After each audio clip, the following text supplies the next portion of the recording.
Hey y'all, it's Mama TPG with One Love, One Light Spiritual Messages. Welcome to your spring equinox reading. So we're going to get started with mystical wisdom. Holy Spirit, what is the message that others need to hear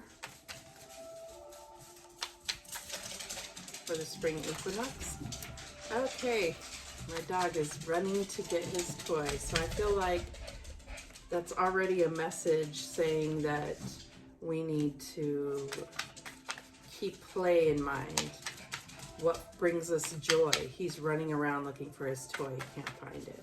But we may be looking for joy. We may be looking for something that's going to bring back feelings of childhood, and connecting to that is going to be really important, I feel. So the first card out is Epiphany. And so it says, seek clarity. So I feel like there is something. Okay, Theodore, get your toy and go. Why are you so hyper? All right, I apologize.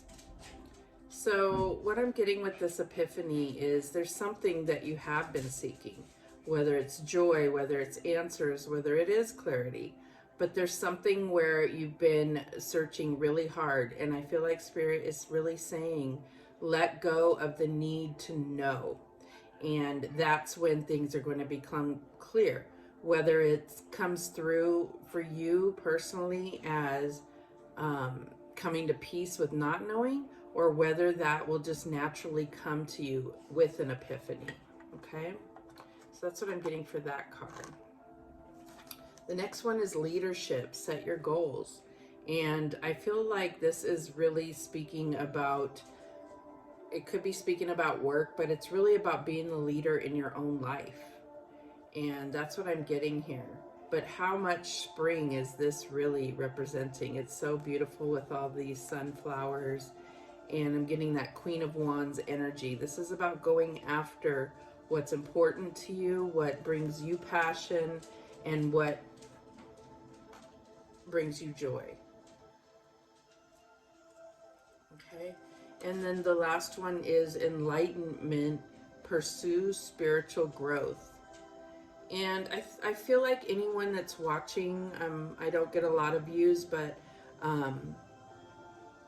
anyone that does connect is in pursuit of this. And maybe that's what we're saying here, is find more of the joy that brings enlightenment and less of, trying to ascend, because I feel like sometimes we push too hard and we don't revel in each layer that we build in our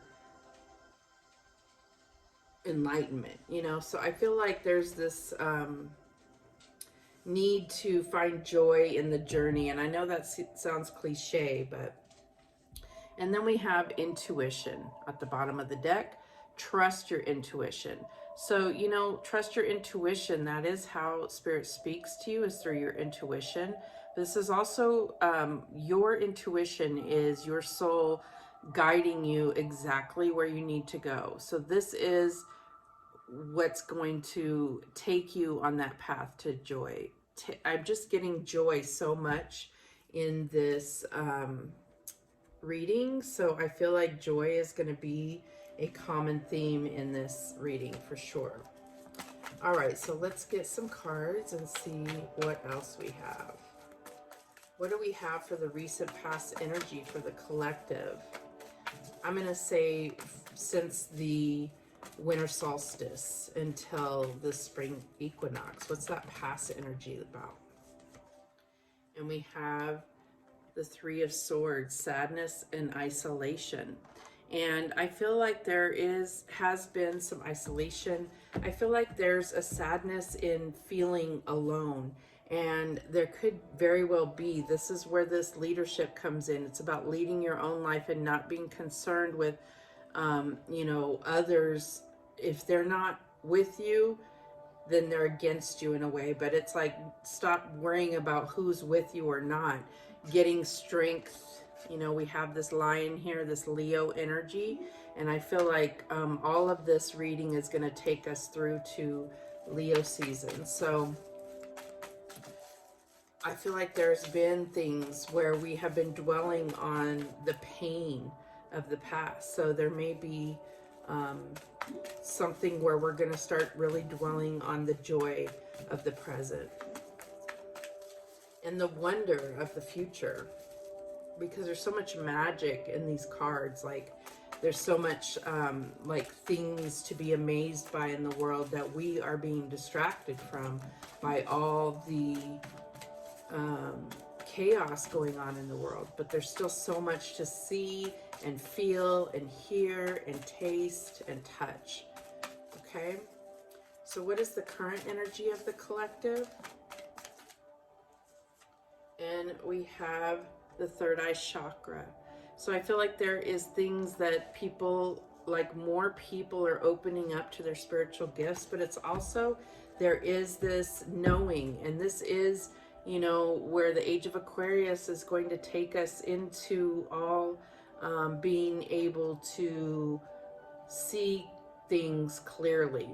And it's not about predicting the future. It's about seeing, having visions of how you want life to go for you, because we do determine our own future.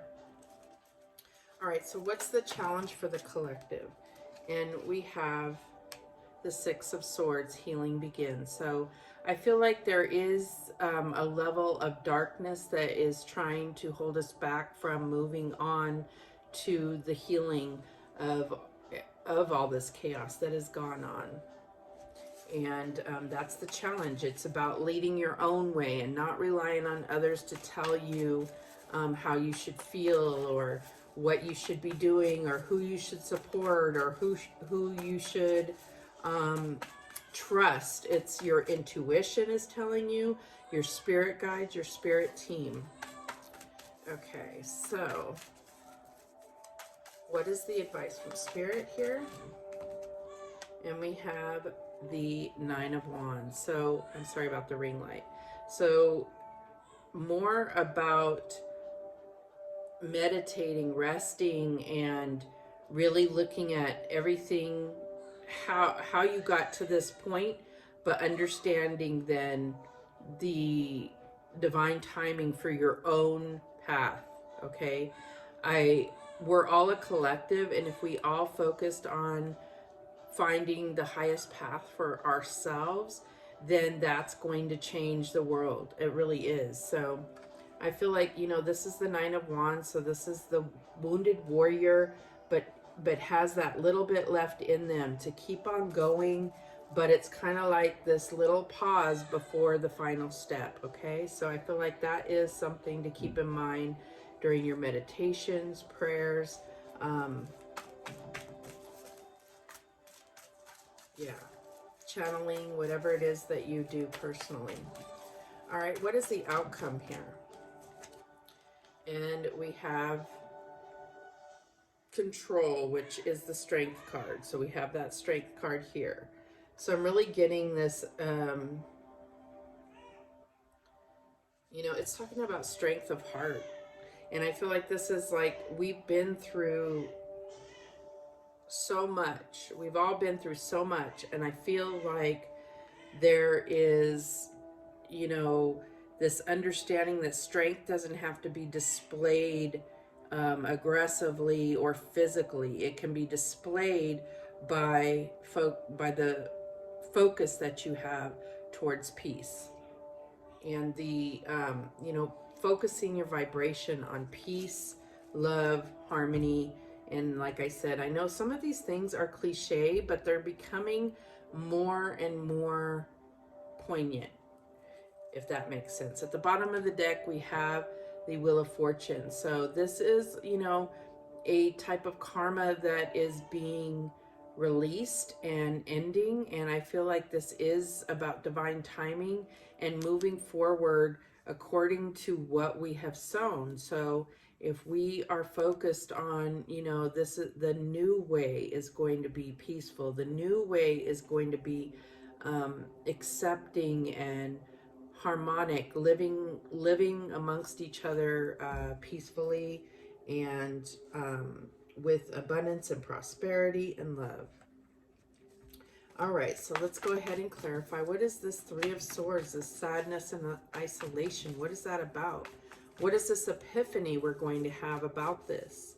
You know, and the epiphany card here came with the Three of Swords and the third eye chakra. And I kind of feel like, you know, because we've been under this like cloud of pain, probably most of our entire lives in our own programming, it's clouded our third eye chakra. And now these things are starting to melt away, decalcify, and our pineal gland is opening up, and more people are having visions of the future. And if their vision is not what they want, we have the opportunity to change the course of history, right? The course of the future.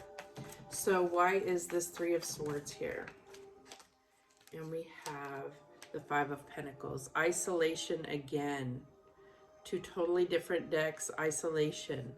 Now, I think that the epiphany is going to come through as to why we had to endure that. What is that prepared us for moving forward? So what is this third eye chakra about? Show us clearly what this third eye chakra is about for the current energy. And we have the Knight of Swords. So, you know, through the drama and everything, we're going to become crystal clear on what is happening in the world. What is happening? What's the real under secret reason why things go the way they go? And it may be our own inclination to take off and to retaliate. And I think that that is why it will become clear first, is because that's where your choice is going to come in. Are you going to perpetuate more of the same, or are we going to take this in a different direction? So as the challenge, we have this leadership, we have healing begins. Six of Swords, that's moving on to calmer waters and you know, making that choice to move to a more calm and serene life. So clarify that for us, please.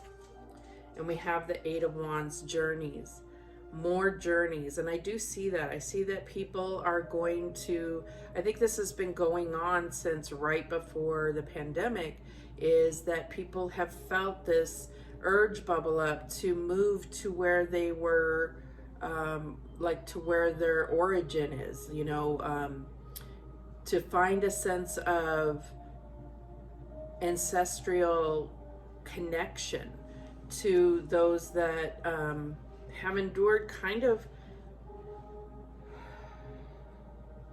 what I'm getting here is like making long journeys, pilgrimages, and going back to homelands to be in the soil of our ancestors. How realistic that is, I think it depends on the person. Because I think that if you really look at whatever's possible, you know, and maybe that's why it's this challenge, this journey is coming about, this urge to take this journey, and it's a challenge because of the times, because, you know, it's not as easy to travel, because some countries are closed to, you know, visitors and so forth. So why is this enlightenment and Nine of Wands here?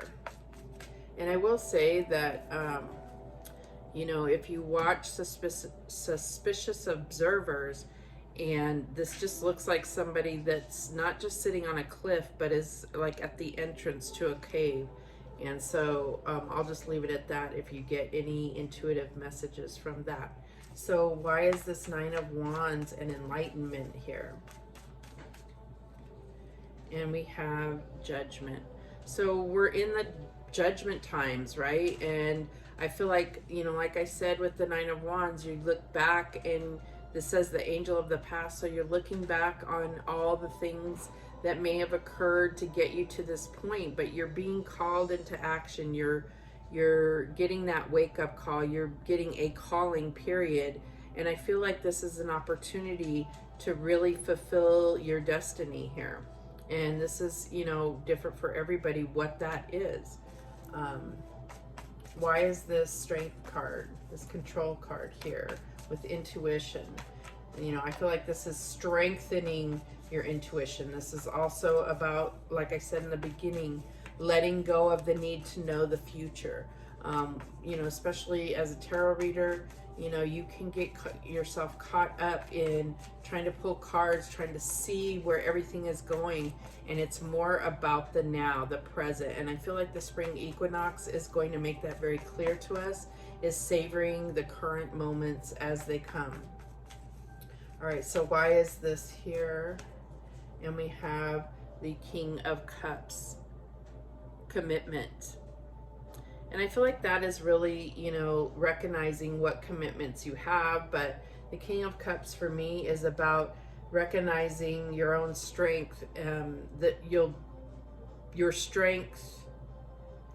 will strengthen yourself by becoming emotionally balanced and being mindful how you use that energy resource. Your emotions are an energy resource. And, you know, I feel like it's really being protective of that without blocking out blessings, with keeping still an open heart, which is easier said than done, I know. So at the bottom of the deck we have Seven of Swords, clarifying the Wheel of Fortune. So I feel like what this is telling us is that things may get worse before they get better, but that doesn't mean that you can't find moments of joy to keep you going. That doesn't mean that you can't work on yourself and amongst all the chaos, because as it goes, we are our own worst enemy, and the stronger and higher vibration that our energy is what will be mirrored back to us. It just takes time and consistency. So that's what I'm getting there. Okay, let's get some guidance. What guidance do we have for the collective? What messages? These are angel messages cards. What are the angels' advice and guidance for the collective this spring equinox? And we have, look at both sides of the situation. You do not have to agree, but at least be understanding.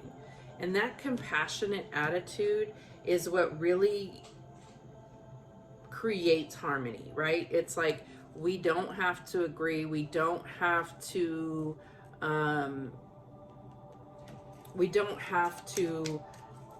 pick a side.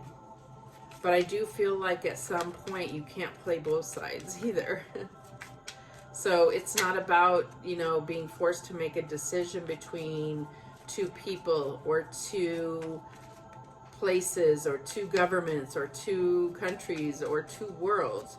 It's really about understanding, you know, putting yourself in other people's shoes and having compassion for how their own journey may have got them to where they are, and how did your journey get you to where you are, right? Understanding that we all are on the same playing field. We're all sharing this world, and hurting another is hurting yourself, because we're all connected. All right, so what other guidance do we have? This gave me a little lump in my throat all of a sudden. Sometimes what you seek is as simple as being still and staying focused. And we did talk about seeking joy, seeking peace. And I feel like there is a strong need to really rest and go within. That's something that you could probably say in every reading, every sign, every point of the year. I think that it's very easy to get distracted by what's going on in the world and forget ourselves and forget to connect with ourselves. And that's when fear starts to really take over and run free in your own soul. All right, what else do we have? Trust in your intuition more. You do have inner sight, and we got the intuition card, and we also got that third eye chakra. So I feel like that is really confirming that for us. And I feel like it's more about starting to learn how to trust your own intuition than even watching tarot or whatever, which is a huge help because you can learn so much. and it's very enlightening to me. Not every reader, but that is my choice. But at the same point, you know, you come to a point where a specific message could be coming through for you personally. Call to action, guidance, comfort, whatever it is that angels and spirit is bringing to you. And, you know, finding the right way to connect to your intuition to receive that message. All right, so what else do we have? I'm going to take two more maybe. Go within and find your inner peace. Problems resolve when you listen to your inner self. And I feel like we're getting a theme here of going within, spending that time to really, it's almost like reconcile things, you know, like with this Nine of Wands card, it's usually the wounded warrior. He could give up. He could just say, I'm tired of going through all of this, but there is one last fight left in him. And so he has to make it count. And I'm not promoting fighting in any way. What I'm saying is that, you know, you just need that pause to regroup and choose your battles wisely. Okay, last one coming out. Simplify your life and the answer you seek will appear. I did get, like I said, in the beginning, I feel like there's a lot of seeking, and it might be blind seeking, not even knowing what you're looking for, but feeling the urge. There's something that's missing, or something that you're craving, or something you're being urged to explore. And I feel like we need to answer that urge, as long as it's not hurting anybody or yourself, or you feel it's a positive energy. Very much need to protect our energy from any foreign thoughts or, you know, negative attacks. So that is what I'm getting. Let's just look at the bottom of the deck here. Take the first step, begin it now. So that being said, divine timing is at play, and there we go. So thank you so much for watching. I hope this helped you in some way. Have a beautiful spring, and remember, the universe has your back, and so do I. Take care.